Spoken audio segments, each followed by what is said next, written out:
Baik, Pak. Terima kasih. Assalamualaikum warahmatullahi wabarakatuh. Yang saya hormati kepada Bapak Dr. Suherman, MPD, selaku dosen mata kuliah Psikologi Pendidikan dan Bimbingan, yang saya banggakan kepada teman-teman sekalian.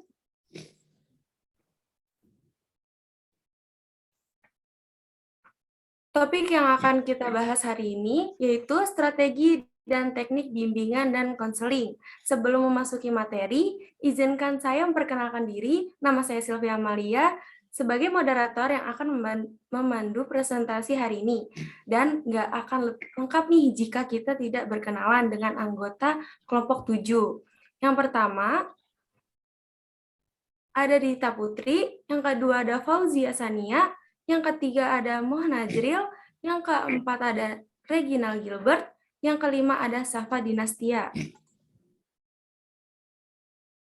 Tidak menunggu lama lagi, kita akan masuki materi. Penyampaian pertama disampaikan oleh... Tolong dikirim ke saya PowerPoint-nya. Baik, Pak. Izin, Pak. Saya perwakilan dari kelompok 7. Halo. Itunya PPT-nya kirim dulu ke grup. Oh, supaya siap, Pak. semuanya bisa mempelajari.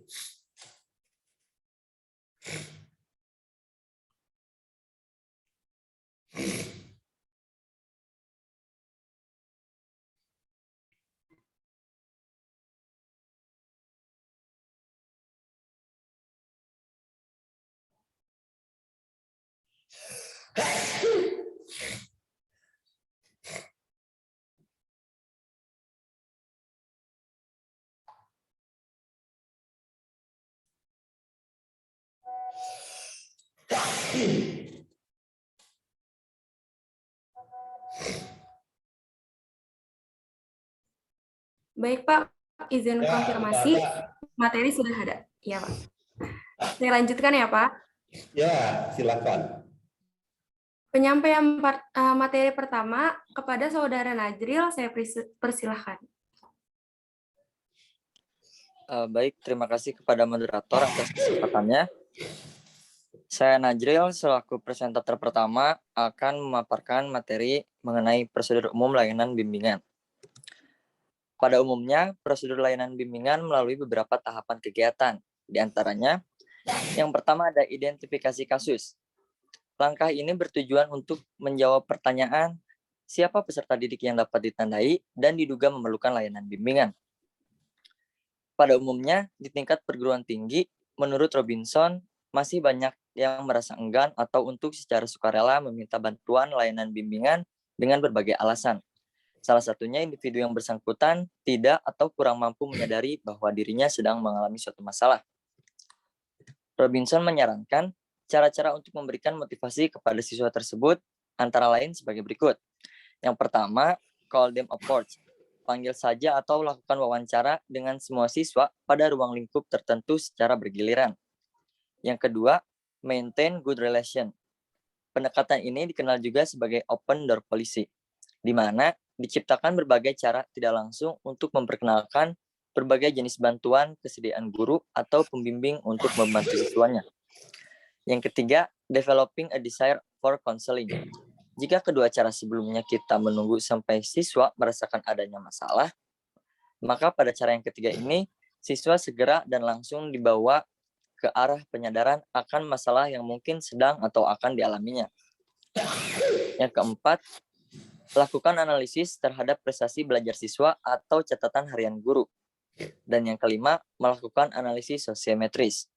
Lalu, tahapan yang kedua, ada identifikasi masalah. Langkah ini bertujuan untuk menjawab pertanyaan, jenis masalah apakah yang dialami siswa, dan bagaimana karakteristik dari masalah tersebut.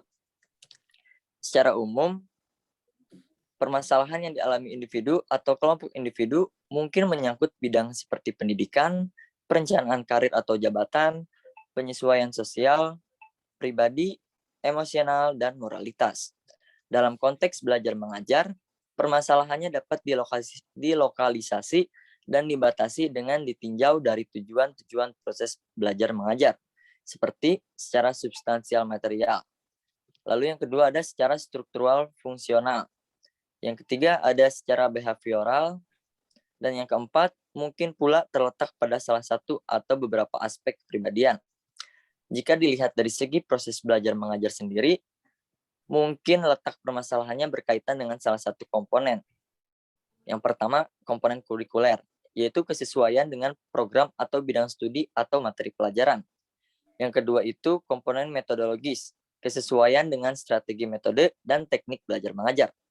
Yang ketiga itu komponen administratif, yaitu kesesuaian dengan cara pengorganisasian sistem belajar mengajar. Yang keempat, ada komponen evaluatif, yaitu kesesuaian dengan sistem evaluasi belajar mengajar. Dan yang kelima ada komponen iklim sosial, yaitu hubungan dengan guru dan siswa. Cara yang ditempuh dalam mengidentifikasi masalah pada langkah kedua ini bermaksud untuk mendeteksi masalah-masalah yang berkaitan dengan tujuan-tujuan belajar mengajar dan komponen-komponen proses belajar mengajar. Lalu masuk ke tahapan yang ketiga. Boleh di next? Baik, setelah ada identifikasi kasus, identifikasi masalah, dan yang ketiga ini ada analisis masalah atau diagnosis. Dalam konteks proses belajar mengajar, kemungkinan faktor penyebabnya terletak pada yang pertama, raw input siswa. Di dalam itu ada potensial, developmental kematangan, dan kesiapan, motivasional, emosional, attitudinal, habitual, dan sebagainya. Yang kedua itu ada environmental input. Di dalam itu ada iklim di sekolah, di rumah, dan di masyarakat. Yang ketiga itu ada tujuan-tujuan pendidikan. Di dalamnya itu terdapat ukuran atau kriteria keberhasilannya atau tuntutan kualifikasi yang harus dipenuhinya. Lalu masuk ke langkah keempat, setelah analisis masalah, ada identifikasi alternatif pemecahan masalah atau prognosis. Nah, langkah ini bertujuan untuk menjawab pertanyaan, apakah masalah yang dialami siswa masih mungkin untuk diatasi, serta adakah alternatif pemecahan yang mungkin feasible untuk ditempuh. Bagian pertama dari pertanyaan tersebut akan dapat dijawab dengan mengintegrasikan dan menginterpretasikan hasil-hasil langkah kedua dan ketiga, sehingga kita memperoleh kesimpulan yang relatif definitif tentang jenis dan sifat permasalahan atau kesulitan yang dialami siswa, serta faktor-faktor yang menjadi penyebabnya. Berdasarkan pertimbangan berat ringannya permasalahan yang bersangkutan, barulah kita dapat memperkirakan apakah masalah itu masih mungkin dipecahkan atau tidak.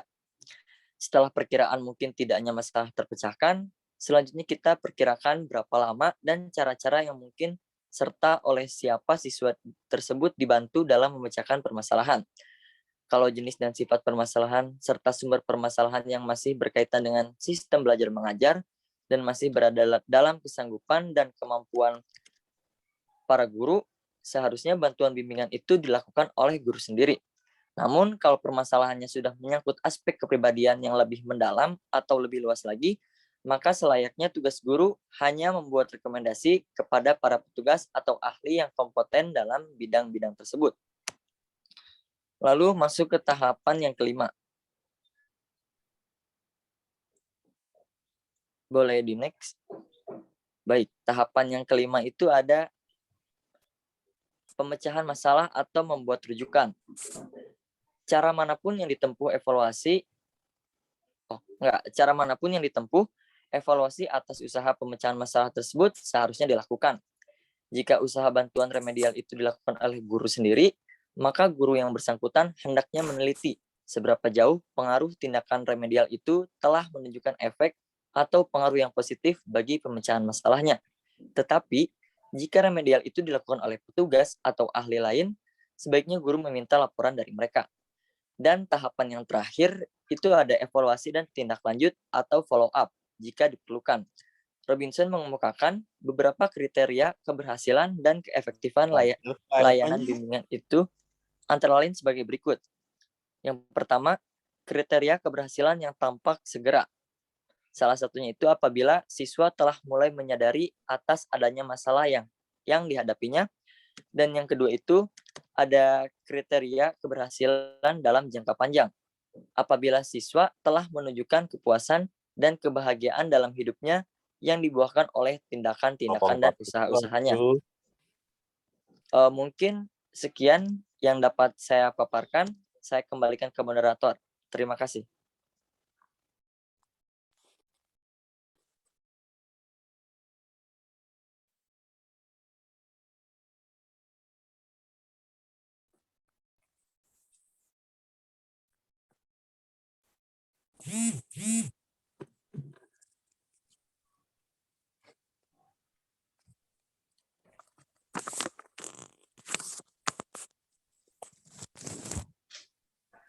Mohon maaf, Bapak.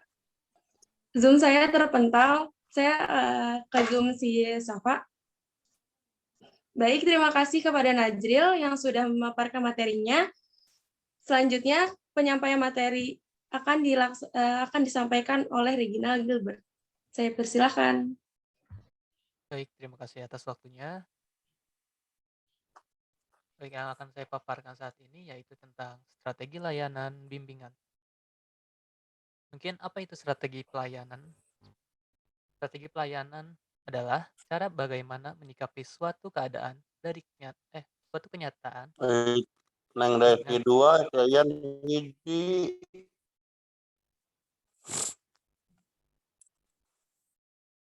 Jadi lanjut, strategi pelayanan adalah cara bagaimana menyikapi suatu keadaan dan kenyataan dengan memberikan solusi untuk mampu keluar dari keadaan tersebut. Solusi atau cara diambil berdasarkan kondisi kebutuhan dan mampu memberikan jalan terbaik dan dari keadaan yang terjadi.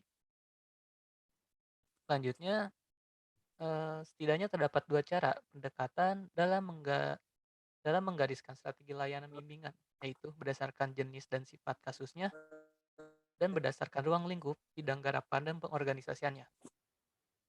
Berdasarkan kategori kasus, ikan jeung nu kamarin naik. Nah, orang boga berdasarkan kategori kasus dan sifat masalahnya, layanan bimbingan terbagi menjadi dua, yaitu layanan bimbingan kelompok dan layanan bimbingan individu. Layanan bimbingan kelompok diselenggarakan apabila terdapat kebutuhan atau permasalahan serupa yang dialami oleh peserta didik atau masalah yang dihadapi memerlukan adanya hubungan atau bantuan dari orang lain. Isi kegiatan bimbingan kelompok terdiri atas penyampaian informasi yang berkaitan dengan masalah pendidikan, Nah, pekerjaan, eta pae pribadi, dan mung masalah kieu sosial yang tidak disajikan dalam bentuk pelajaran. Kegiatan ini banyak menggunakan alat-alat pelajaran seperti kan cerita-cerita, kurang oke lamun boneka, dan dihijikeun channel. mata di mah nyebut mung ieu dihijikeun kadinya. Kadang-kadang dalam pelaksanaannya, konselor mendatangkan ahli Oh, tertentu lagi. untuk memberikan ceramah yang informatif. Geus kieu mah pan jadi Lalu yang kedua adalah layanan bimbingan individu. Layanan bimbingan individu akan lebih tepat digunakan kalau permasalahan yang dihadapinya itu bersifat individu atau pribadi dan memerlukan proses-proses yang membutuhkan memilih pilihan, pengambilan keputusan yang menuntut kesadaran, pemahaman, penerimaan, usaha, dan aspek emosional, moralitas. Kesulitan belajar juga dapat menjadi salah satu kelebihan dari layanan bimbingan individu ini karena dapat mengatasi hal tersebut. Dalam pelaksanaannya, konselor bersikap penuh simpati dan empati. Simpati artinya menunjukkan sikap turut merasakan apa yang sedang dirasakan. Adapun yang dimaksud dengan empati adalah berusaha menempatkan diri dalam situasi yang dirasakan oleh klien dengan segala masalah yang dihadapinya. Karena dengan cara ini, klien dapat menjadi lebih baik karena ia merasa ada di pihak yang juga merasakan kesulitan yang ia rasakan. Selanjutnya, strategi layanan berdasarkan ruang lingkup permasalahan dan pengorganisasiannya. Nah, menurut Mathewson 19 sampai ke 55 dalam bukunya, dalam mengidentifikasi 3 strategi umum, penyelenggaraan layanan bimbingan dapat terbagi menjadi berikut, yaitu pertama, strategi bimbingan melalui kegiatan kelas. Bimbingan sendiri dapat disebut sebagai proses edukatif berjalan secara terus-menerus yang dijalin dengan semua kegiatan pembelajaran. Tiap pendidik adalah petugas bimbingan, yang merupakan slogan dari strategi ini. Serta dalam menjiwainya sebagai dasar pemikiran dan praktik layanan, sehingga bimbingan dapat dianggap terjadi dari menit ke menit, jam ke jam, dan hari ke hari di setiap kelas dari tiap lembaga pendidikan. Bimbingan juga memberikan pengaruh pengarahan yang menyenangkan bagi pembinaan perilaku sosial, keefektifan pribadi dalam hidup sehari-hari, kemajuan dan kompetensi akademis, serta pembinaan sikap dan nilai dalam praktiknya. Strategi ini sangatlah bergantung pada minat dan kemampuan pribadi pendidik yang bersangkutan. Lalu yang kedua ada strategi bimbingan melalui layanan khusus yang bersifat tambahan.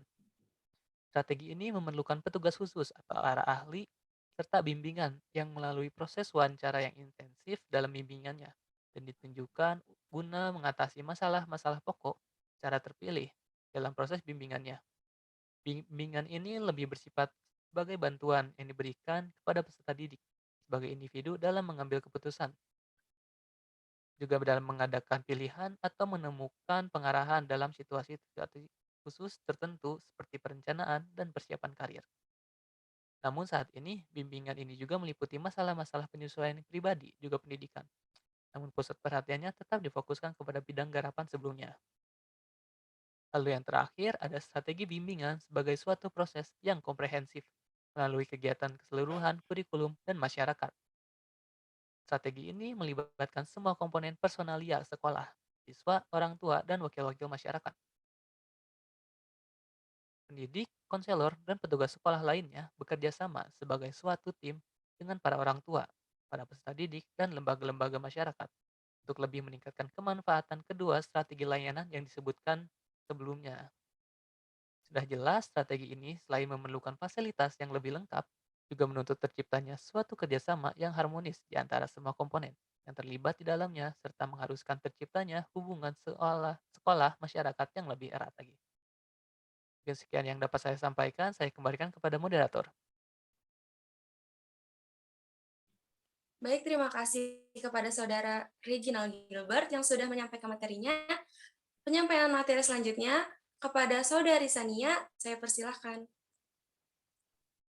Baik, terima kasih kepada moderator yang telah memberikan saya kesempatan. Di sini saya akan menyampaikan materi tentang beberapa sistem dan teknik layanan bimbingan. Boleh di next slide.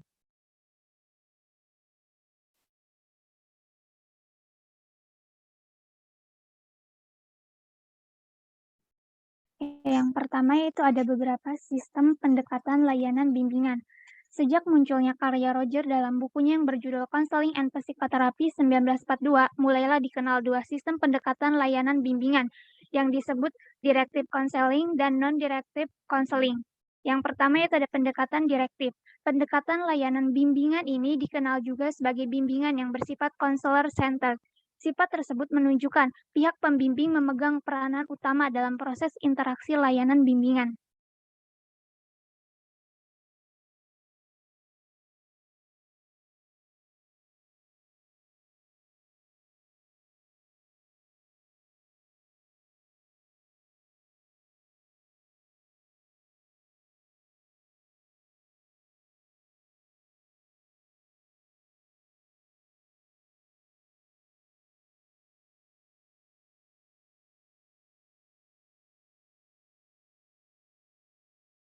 Ini dikenal juga sebagai layanan bimbingan yang bersifat client-centered.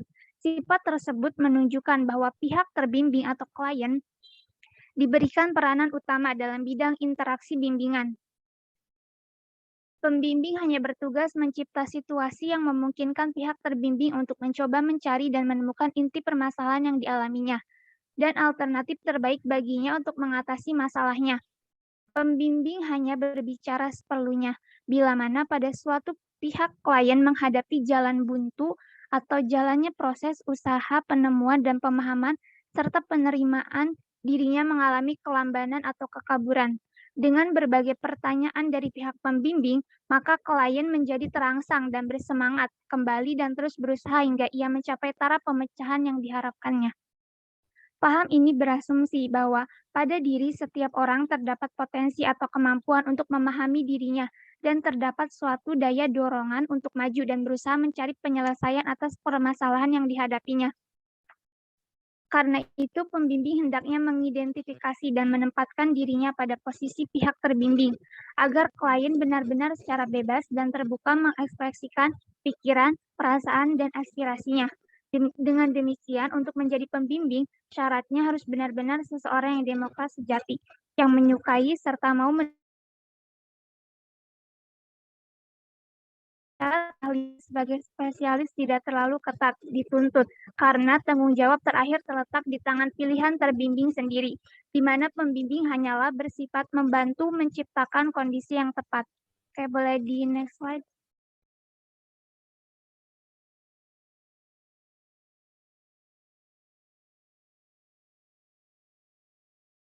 Terus selanjutnya yang tentang beberapa teknik layanan bimbingan. Langkah-langkah kegiatan layanan bimbingan berpusat pada dua kegiatan pokok, yaitu yang pertama, mengumpulkan data dan informasi selengkap dan seobjektif mungkin, langsung dari klien yang bersangkutan atau dari klien. Lalu yang kedua, menciptakan hubungan yang baik, berinya pengambilan keputusan mengenai rencana tindakan untuk mengatasi masalah yang dihadapinya. Kegiatan pokok yang pertama yang telah dikemukakan antara lain testing, analisis hasil pekerjaan, dan sebagainya. Sedangkan dalam kegiatan pokok yang kedua, teknik pendekatan lebih banyak menggunakan wawancara atau interview, yang kalau diperlukan pada tahap tertentu dilengkapi dengan pertemuan kasus. Jika diperlukan pada tahap tertentu dilengkapi dengan pertemuan kasus, yang kalau perlu pada tahap tertentu dilengkapi dengan pertemuan kasus yang pesertanya diperluas, misalnya orang tua, orang-orang ahli seperti dokter, psikolog, dan sebagainya. Baik, sekian pemaparan dari saya. Kurang lebihnya mohon maaf, saya kembalikan lagi kepada moderator. Baik, terima kasih kepada Saudari Sania yang sudah memaparkan materinya. Penyampaian materi selanjutnya kepada Saudari Dita, saya persilahkan. Baik, terima kasih kepada moderator. Selanjutnya ada wacana penyuluhan. Boleh di next. Interview dapat diartikan sebagai saling bertukar pandangan atau pikiran antar dua orang yang saling mengakui dan menghargai eksistensi dan posisi serta martabat masing-masing. Interview merupakan suatu pola komunikasi sosial yang berlandaskan pada dasar demokratis. Dalam komunikasi ini terjadi saling memberi dan menerima informasi atau pendapat atau juga pandangan satu sama lain. Jadi hubungan insani dalam wawancara bukan bersifat hubungan subjek objek, melainkan hubungan antar subjek yang mempunyai kesamaan martabat secara insania. Dalam konteks bimbingan belajar, sesuai dengan tahapannya, wawancara mempunyai tujuan dan fungsi. Yang pertama, menciptakan hubungan yang baik antar guru atau pembimbing dan siswa atau klien, terutama pada tahapan permulaan atau keseluruhan rangkaian proses layanan bimbingan. Yang kedua, mendapatkan informasi yang relevan secara langsung dari siswa atau klien yang bersangkutan, terutama mengenai latar belakang kehidupannya, antara lain mengenai keadaan keluarga, pengalaman-pengalamannya, baik yang mungkin menyakitkan maupun yang menyenangkan. Yang ketiga, ada memberikan informasi yang meyakinkan tentang gambaran dirinya, mungkin yang bersangkutan dengan segi-segi potensi, prestasi, kebiasaan, sikap, dan sifat-sifat kepribadian lainnya. Informasi atau data ini mungkin dihimpun dari berbagai teknik yang lazim seperti tes. Data tersebut sedapatnya akurat, edukat, dan lengkap. Yang keempat, ada membantu kasus atau siswa dalam mengidentifikasi dan merencanakan berbagai alternatif pemecahan masalah yang dialaminya melalui proses pengujian atau evaluasi. Yang terakhir ada memberikan motivasi kepada siswa atau klien untuk senantiasa mau bekerja sama dengan guru atau pembimbing secara jujur dan objektif dalam mengemukakan pendapat. Boleh di next.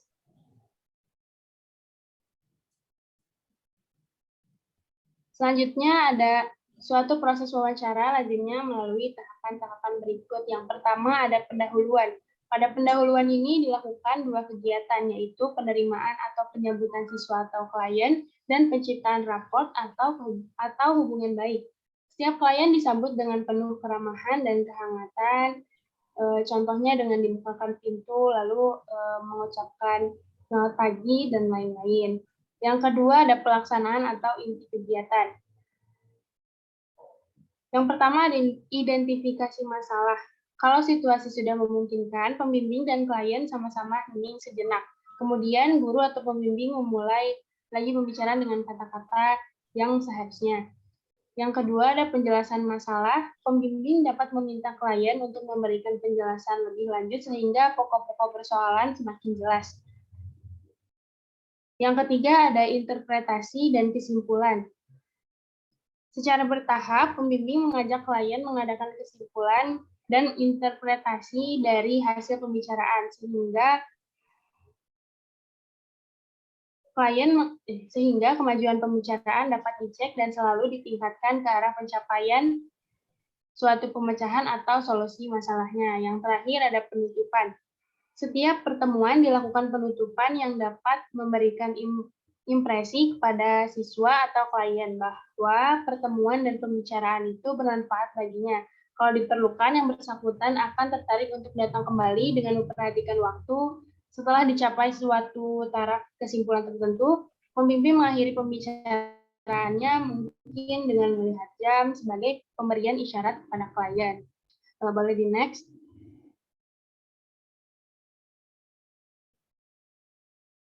Yang terakhir ada protokol atau pencatatan tentang hasil dan proses wawancara. Setiap selesai wawancara, pembimbing membuat catatan setiap klien atau protokol agar tidak mengganggu kelancaran jalannya pembicaraan.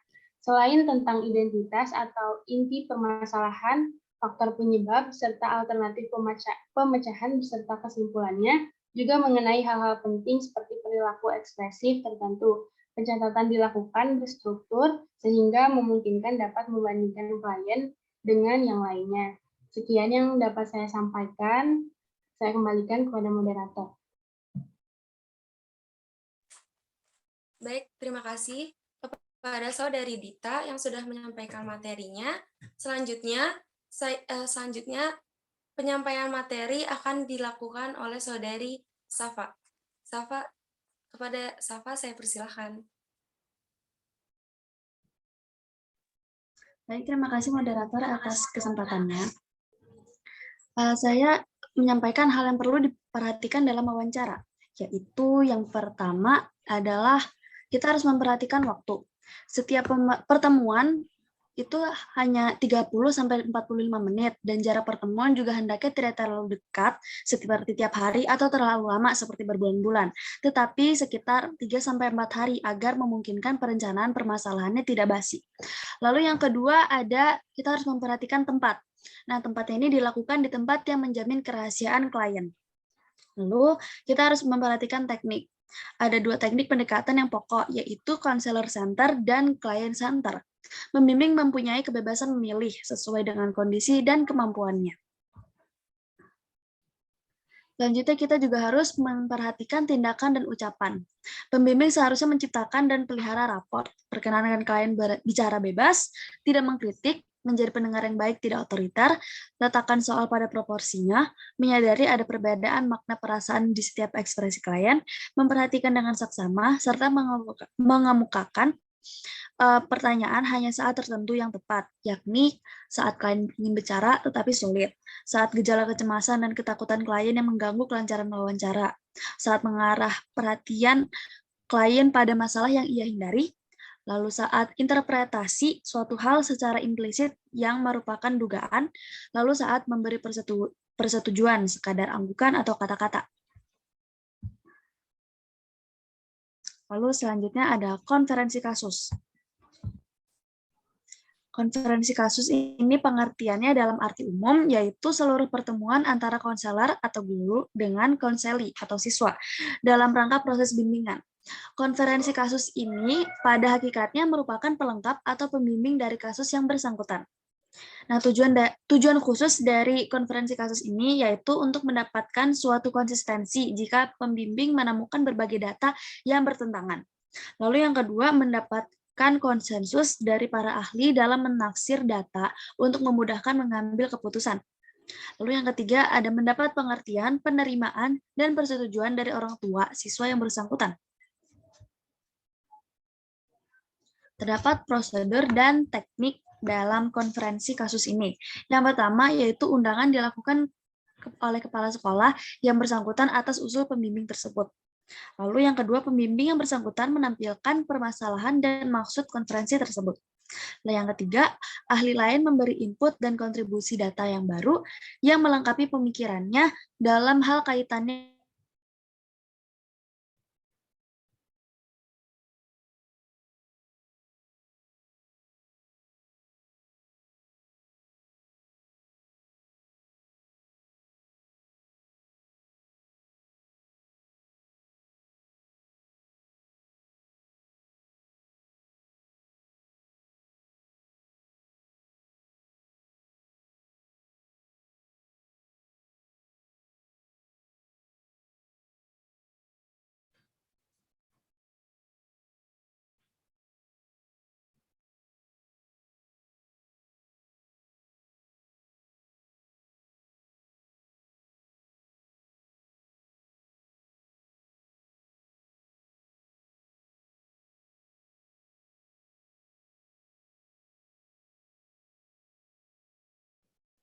Mohon maaf terpental.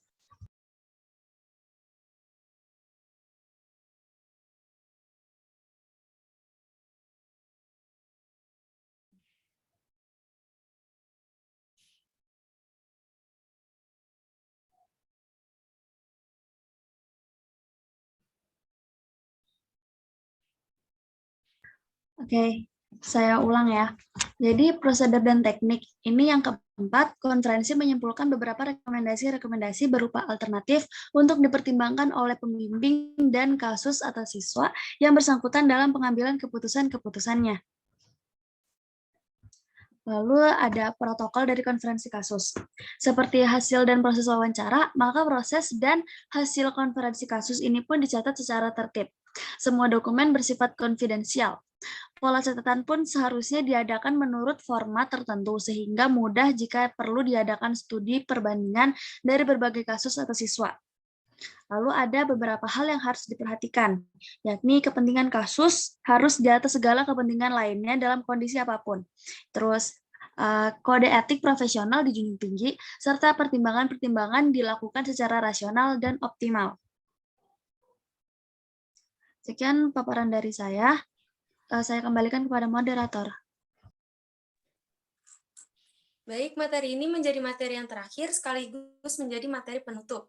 Kami ucapkan terima kasih, itulah penyampaian dari pemateri tentang strategi dan teknik bimbingan dan konseling. Berikutnya, kita akan memasuki sesi tanya-jawab. Pada diskusi ini akan dibuka 3 penanya di setiap sesinya. Kepada teman-teman yang ingin bertanya agar meraise hand.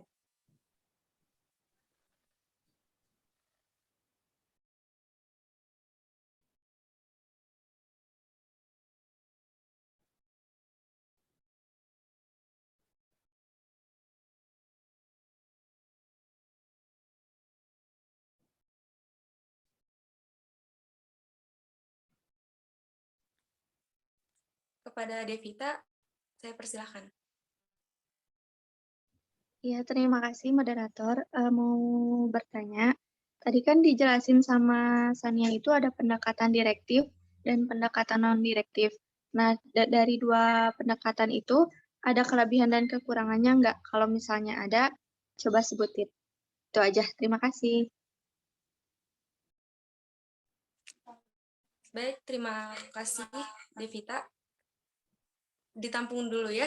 Yang lain ada ingin bertanya?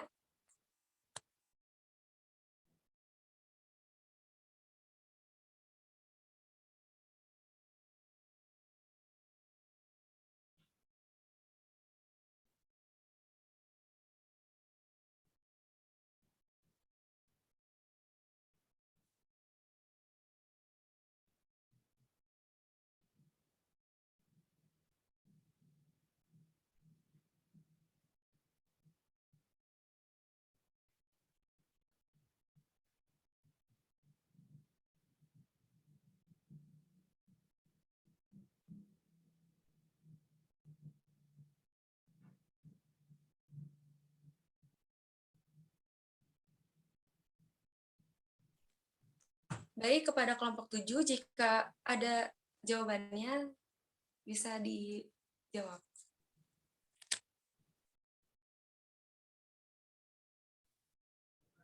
Oke, baik. Saya izin menjawab pertanyaan dari Devita tadi ya.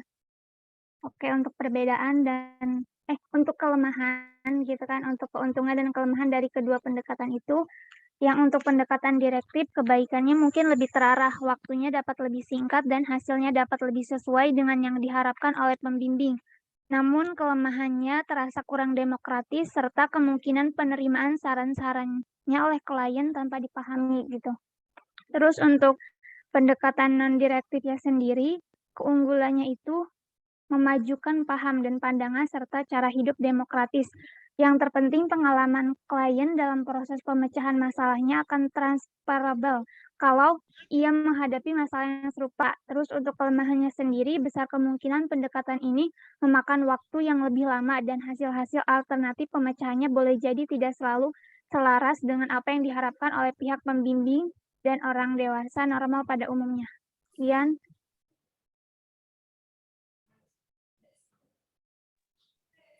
Terima kasih kepada kelompok 7. Devita, apakah sudah jelas? Ya, sudah jelas. Terima kasih, Sania. Kepada yang lain, apakah ada yang ingin bertanya?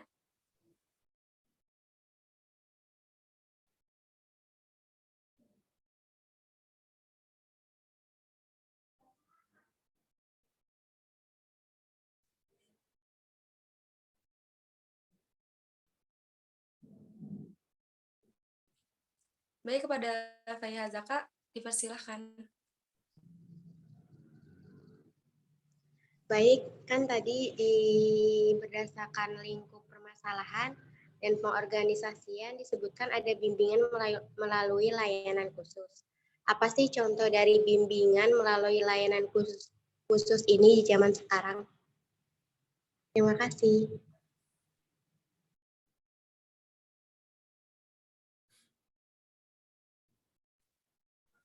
Apakah kelompok 7 sudah mengerti? Boleh langsung dijawab aja mungkin ya.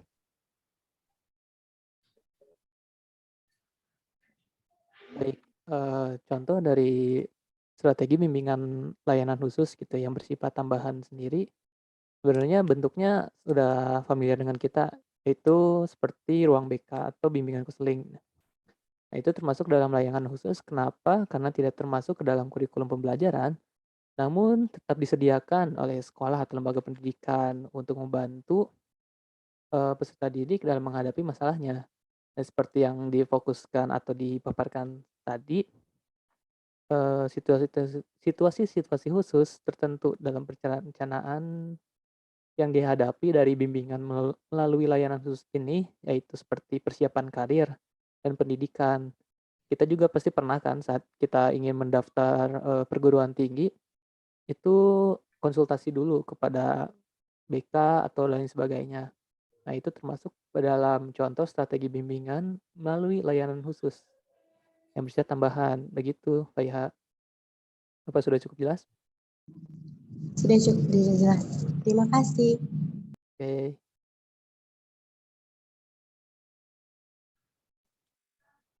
Baik, kepada Muhammad Dito, saya persilahkan.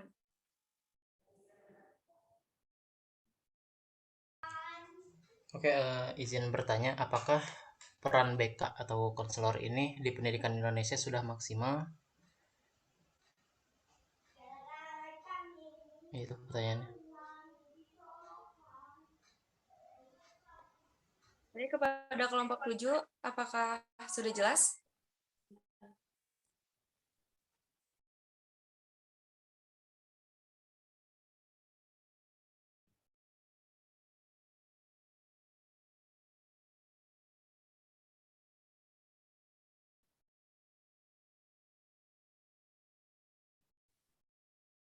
Baik, moderator izin menanggapi. Mungkin daripada disebut pertanyaan atau pertanyaan memerlukan jawaban lebih kepada diskusi ya mungkin, karena kita lihat jika secara keseluruhan, maka variabel yang terjadinya pun akan berbeda-beda begitu. Sekolah A tentu saja memiliki pelayanan BK yang berbeda dengan sekolah B. Dan jika kita lihat apakah sudah baik atau belum, itu tergantung kepada para ahlinya. Nah, coba mungkin bisa dijelaskan terlebih dahulu gitu pengalaman-pengalamannya serta apa mungkin yang dirasakannya. Apakah mungkin sama dengan yang dirasakan kami gitu kelompok 7 atau apakah berbeda begitu? Bagaimana Muhammad itu?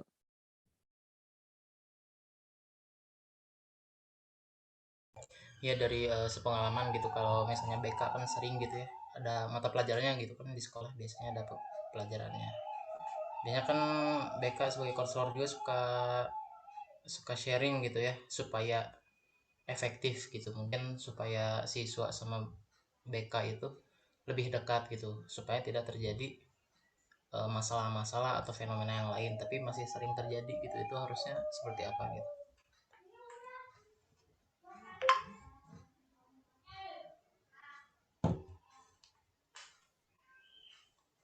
Mungkin ada mahasiswa lain yang ingin memberikan tanggapan atau pengalamannya gitu tentang kegiatan-kegiatan BK yang dirasakan di masa sekolahnya?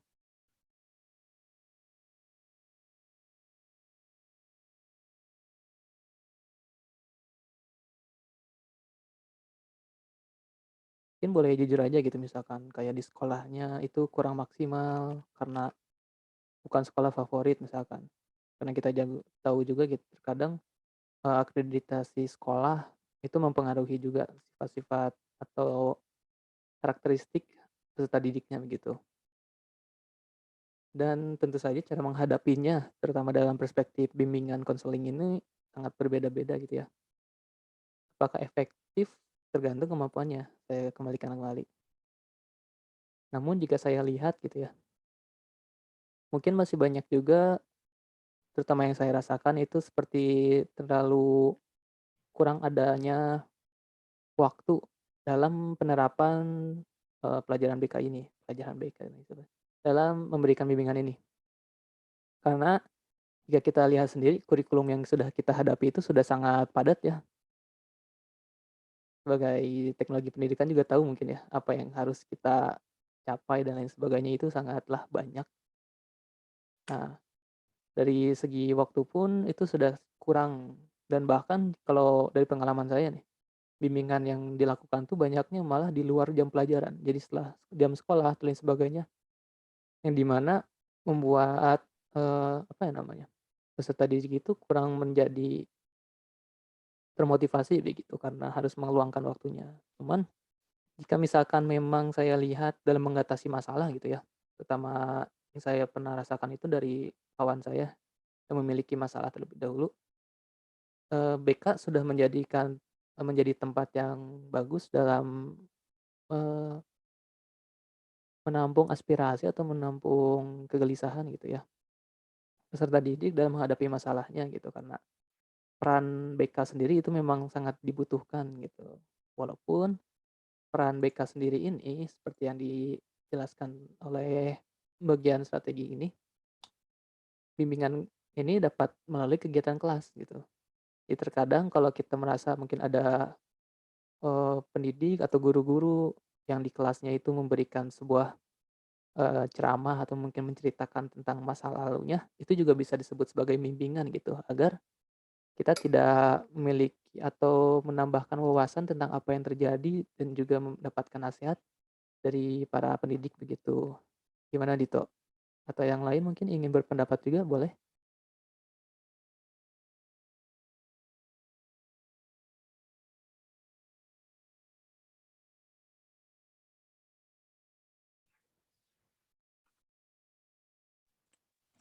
Baik kepada yang lain, apakah ingin berdiskusi atau mengeluarkan nih pengalaman-pengalamannya?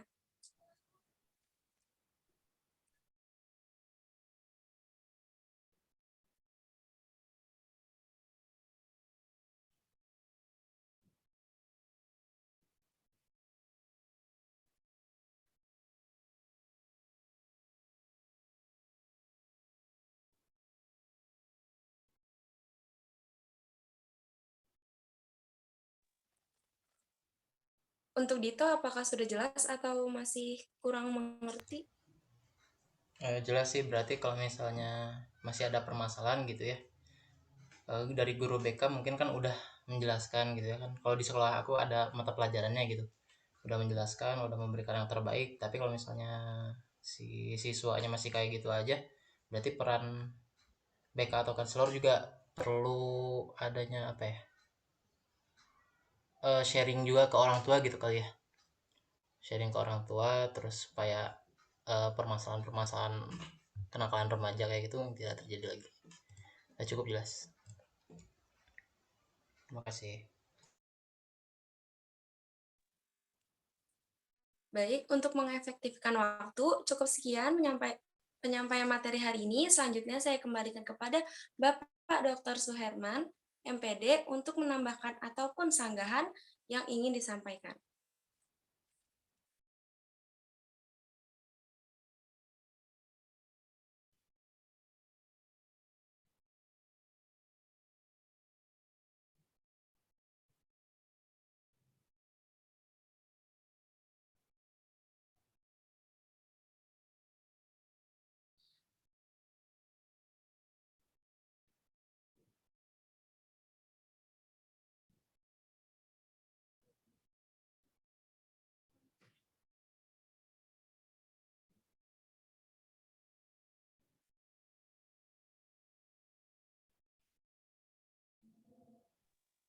Kepada Bapak Suherman.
Lagi ngorok aja. Kepada Bapak Suherman. Pak.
Wah!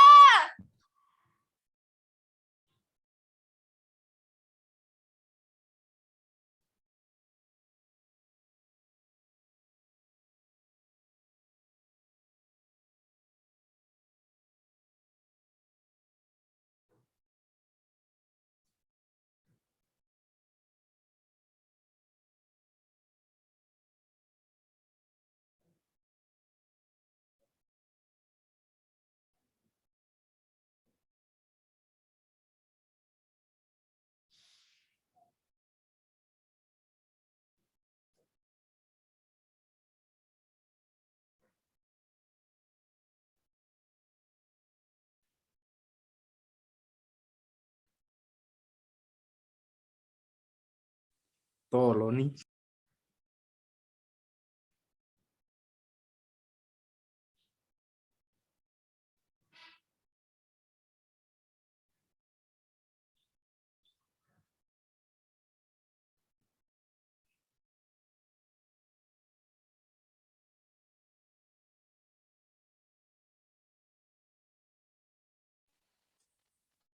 Baik, kepada Bapak Suherman MPD.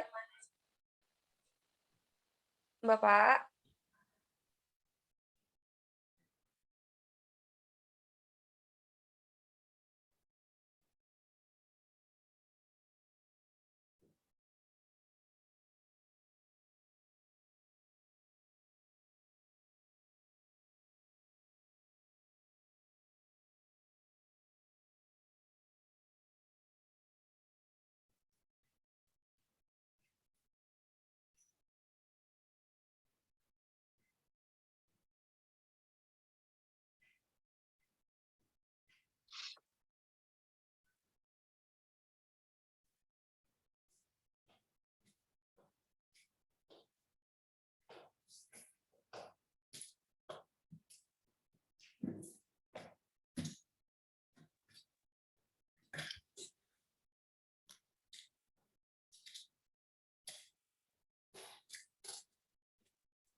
Udah sepi, udah diskusinya. Halo? Sudah, Pak. Sudah, Bapak. Oke ya, baik ya. Barusan saya terlempar waktu pakai HP, kenapa? Sudah. Ya, kita lanjutkan ya. Minggu lalu kan kita sudah mempelajari pengertian, tujuan, prinsip, bidang-bidang bimbingan ya. Baca lagi ya, supaya nyambung dengan materi hari ini. Bimbingan itu apa? Tujuan bimbingan dan konseling itu untuk apa? Prinsip-prinsipnya apa saja? Jenis-jenis bimbingan apa saja, bidang-bidang bimbingan apa saja, itu kan bimbingan dan konseling apa saja. Itu yang minggu lalu, tolong dibaca ya, dipelajari. Bimbingan adalah tujuan bimbingan dan konseling meliputi prinsip-prinsip bimbingan dan konseling apa saja, gitu kan? Bidang-bidang layanan bimbingan dan konseling apa saja, gitu ya. Sekarang yang kita pelajari ini adalah strategi dan teknik bimbingan dan konseling. Ya, bagaimana strategi cara-cara melayani siswa dalam bimbingan dan konseling. Kalau guru kan mengajar, kalau bimbingan dan konseling mah bukan mengajar, ya. Bimbingan dan konseling itu adalah membantu, membimbing. Bagaimana caranya, gitu kan? Ada bimbingan dan konseling kelompok, ada bimbingan dan konseling klasikal, ada bimbingan dan konseling individual, gitu kan. Lalu pendekatannya apa saja? Ada pendekatan krisis, ada pendekatan remedial, ada pendekatan preventif, ada pendekatan perkembangan. Itu yang sekarang, ya. Silakan baca kembali, ya. Itu sampai paham. Jadi yang minggu lalu tentang memberi informasi tentang mengapa harus ada bimbingan dan konseling, gitu kan, mengapa. Kalau yang sekarang atau apa minggu lalu mah apa dan mengapa, gitu kan, apa dan mengapa, apa, ya, gitu kan. Kalau sekarang mah bagaimana bimbingan dan konseling dilaksanakan. Ada bimbingan kelompok, ada bimbingan klasikal, ada konseling individual, ada pendekatan krisis, ada pendekatan remedial, ada pendekatan preventif, ada pendekatan perkembangan. Ya, pendekatan itu, apa yang menentukan pendekatan itu, ya? Bagaimana pendekatan itu dilaksanakan? Ya, bagaimana pendekatan itu dilaksanakan? Itu ada dua pertimbangan. Yang pertama adalah karakteristik dan sifat siswa yang jadi pertimbangannya itu, ya. Bagaimana kita memilih teknik pertimbangan apa dalam memilih teknik bimbingan dan konseling. Yang pertama pendekatannya adalah mempertimbangkan karakteristik dan sifat siswa yang dilayani, sifat kasus, ya. Ya, ada yang kedua adalah permasalahan yang terjadi. Tadi di awal diskusi itu adalah pendekatan remedial, ya, yang Anda lakukan itu, ya, salah satu pendekatan dalam bimbingan dan konseling. Jadi ada tadi keliru dalam memilih materi, ya, yang harus dipilih itu tadi itu adalah, ya, dari awal dulu, ya, jangan langsung ke remedial, ya. Bahkan tadi yang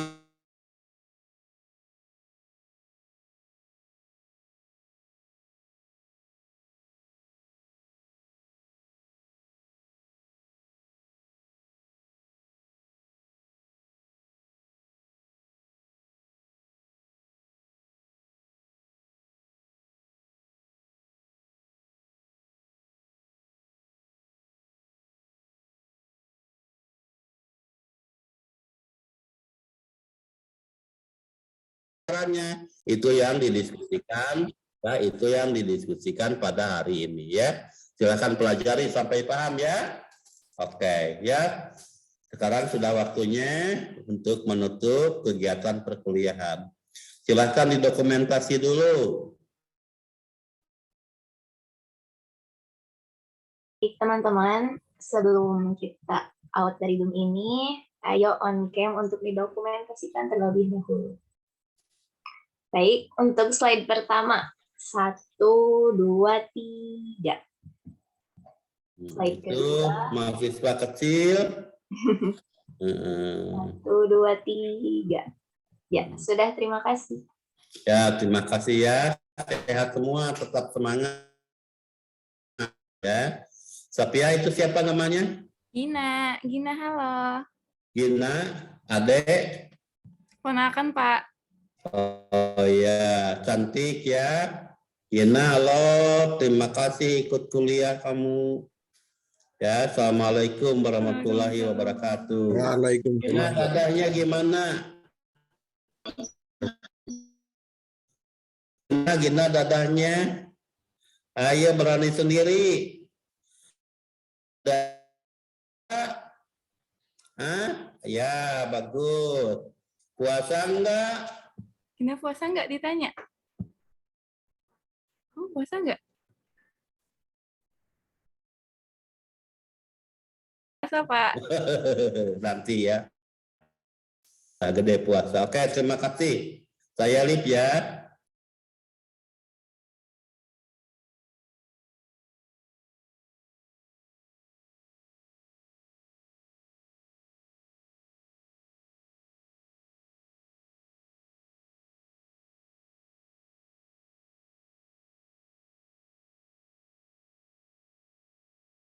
Pakai zoom-nya Mau